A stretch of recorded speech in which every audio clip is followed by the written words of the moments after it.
Akala nyo ba acting lang ang source of income niya?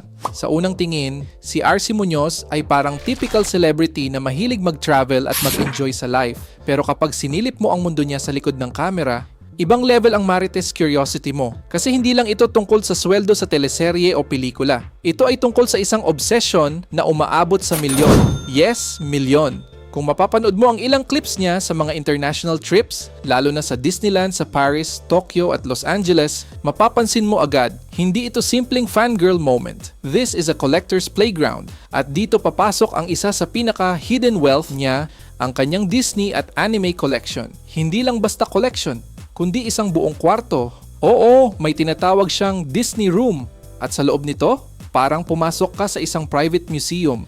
From rare limited edition Disney figures hanggang sa ultra-rare items ng Sailor Moon, lahat meticulously collected over the years. Hindi ito yung nabibili mo lang sa regular toy stores. These are pieces na kadalasan ini-import, pinaghihintay, at minsan pinag-aagawan ng collectors worldwide. At kung iisipin mo, ang presyo ng isang rare collectible pwedeng umabot ng 20,000 pesos, 50,000 pesos, minsan higit pa. Now imagine, dozens, even hundreds of those. Biglang nag-iiba ang tingin mo, no? Hindi lang siya gumagastos. Nag-i-invest siya sa passion na may real market value. Because in the world of high-end collectibles, rarity equals money. At si RC, mukhang matagal na niyang naiintindihan ng game. Kung akala mo, puro new money lang ang galawan ni RC Munoz. Think again, kasi dito na papasok ang mas interesting na layer ng kanyang yaman, old money roots. Hindi ito masyadong napag-uusapan, pero si RC, real name Ramona Cecilia Datuin Munoz, ay hindi lang basta artista. Galing siya sa pamilyang Munoz na may koneksyon sa negosyo at politika sa probinsya. At alam naman natin kapag ganitong background, usually, hindi lang iisang source of income ang dumadaloy. May lupa, may negosyo, may long-term assets. So habang ang ibang celebrities ay nagsisimula pa lang mag-build ng wealth, si RC, posibleng nauna na sa game. At makikita mo yan sa lifestyle niya. Hindi flashy, hindi pilit, pero quietly expensive. Isa sa pinakamalinaw na ebidensya, ang kanyang resort-like private home. Hindi ito yung typical celebrity house na puro glam at spotlight. Ang vibe, tahimik, malinis, controlled, parang pang old rich. Modern minimalist ang design. Clean lines, neutral colors, at open spaces. Walang unnecessary clutter. Everything feels intentional, curated, at higit sa lahat, mahal, at kapag sinilip mo ang exterior, parang hindi na bahay, parang private resort. May malawak na outdoor space, greenery, at areas na pwedeng pang relaxation or even private gatherings. Yung tipong hindi mo na kailangan lumabas kasi nasa bahay mo na ang vacation. At dito mo marirealize, hindi lang siya gumagastos sa luho, she's building a lifestyle ecosystem.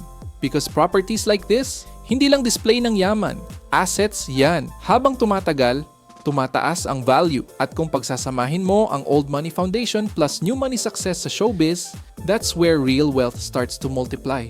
Kaya si RC Munoz, hindi lang basta artista na may collection, isa siyang tahimik na player sa mundo ng long-term wealth. Kung iisipin mo, pwede na sanang tumigil si RC Munoz sa pagiging artista. Pero dito siya nagiging mas interesting. Kasi ang totoong mayayaman, hindi umaasa sa iisang income stream. They expand. At si RC, tahimik pero strategic. Bukod sa showbiz, pasok din siya sa mundo ng negosyo.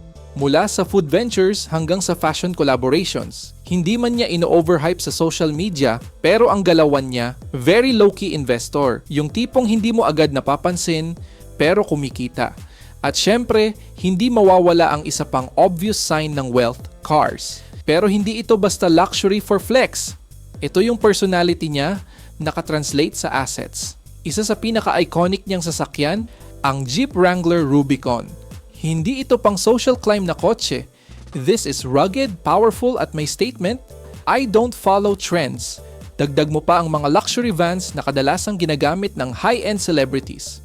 Comfortable, private, at perfect for long drives or out-of-town trips. Ibig sabihin, hindi lang siya bumibili para magpakita, bumibili siya para sa lifestyle efficiency. Pero ito ang plot twist na hindi inaasahan ng marami. Hindi lang siya collector, hindi lang siya entrepreneur. Si RC Munoz ay isang sergeant. Yes, you heard that right. Isa siyang reservist sa Philippine Air Force. At hindi ito for show. She underwent real training, discipline, drills, at commitment na hindi mo basta makukuha sa showbiz. Kaya kung iisipin mo, ibang klase ang branding niya, from luxury lifestyle to military discipline, from collectibles to command. At dito mo makikita ang isang pattern, diversified, calculated, and quietly powerful. Hindi lang siya nag-iipon ng yaman, binubuo niya ang isang identity na may depth at authority. Kaya ang tanong ngayon, ilang income streams na kaya ang tumatakbo behind the scenes? Ngayon, ang pinakahinihintay ng lahat, gaano nga ba talaga kayaman si Archie Muñoz? Let's be clear, wala siyang officially confirmed net worth.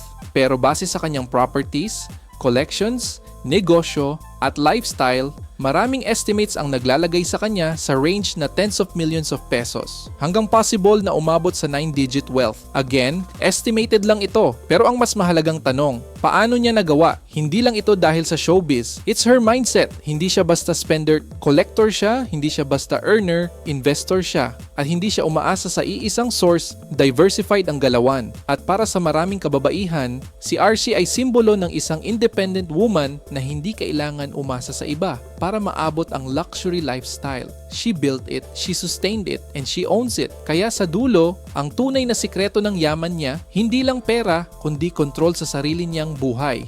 Pero eto ang hindi napapansin ng karamihan kay Archie Muñoz. Hindi lang siya mayaman, may sistema siya. Kasi kung mapapansin mo, lahat ng ginagastos niya may pattern. Collectibles, tumataas ang value over time. Properties, appreciating assets, business, additional cash flow. At kahit yung lifestyle niya, hindi chaotic, it's controlled. Ito yung difference ng rich versus wealthy. Ang rich, gumagastos para magmukhang mayaman. Ang wealthy, gumagastos para mas yumaman pa. At si RC, mukhang nasa second category. Hindi siya yung maingay sa social media about brands, luxury hauls, or flex culture. Instead, pinapakita niya ang result, hindi ang proseso, which is very old money behavior. At kung iisipin mo, ito ang dahilan kung bakit tumatagal ang yaman, because discipline beats hype.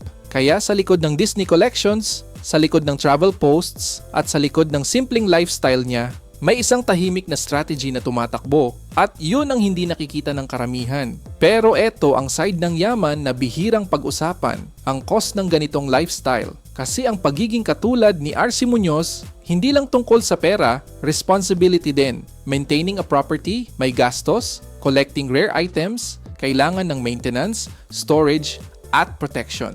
Running businesses, may risk, may losses, at may pressure. At kahit ang pagiging reservist sa Philippine Air Force, hindi lang image, it requires discipline, time at commitment. So habang nakikita natin ang luxury, hindi natin nakikita ang sacrifice behind it. Late decisions, smart risks, at consistency na hindi napuputol. Kaya kung may isang bagay kang matututunan sa kanya, hindi lang kung paano yumaman, kundi kung paano panindigan ang yaman.